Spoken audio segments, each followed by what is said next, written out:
Everyone, welcome to my के Nitin art channel. के Nitin art channel में आप सभी का स्वागत है। स्टिल लाइफ सीरीज़ के वीडियो का यह थर्ड और अंतिम पार्ट है। इस वीडियो की लेंथ ज़्यादा होने की वजह से वीडियो को दो पार्ट में डिवाइड किया गया है। ऊपर दी गई लिंक पर क्लिक करके आप स्टिल लाइफ वीडियो का फर्स्ट पार्ट और सेकंड पार्ट आसानी से देख सकते हैं, जिसमें ड्राइंग के बेसिक फंडामेंटल्स के साथ साथ स्टिल लाइफ ड्राइंग के बारे में भी इंस्ट्रक्शन दिए गए हैं। स्टिल लाइफ थर्ड वीडियो के यह दोनों पार्ट आप देखेंगे तो आपको एक प्रकार का मेंटल सेटिस्फैक्शन मिलेगा।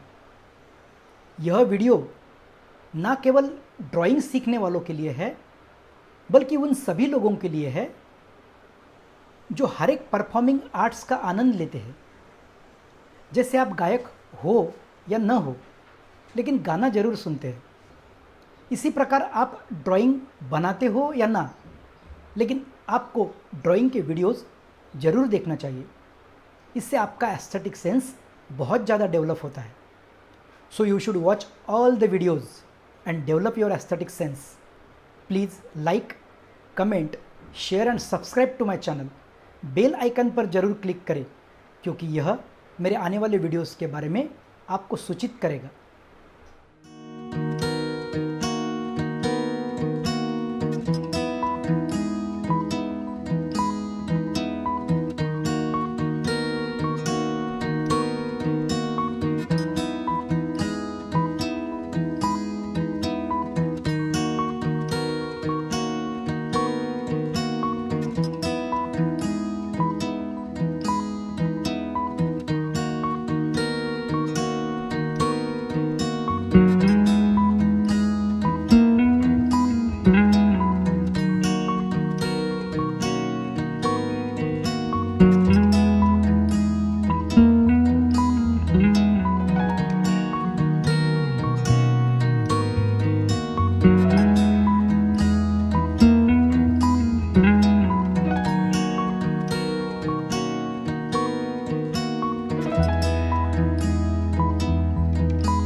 है।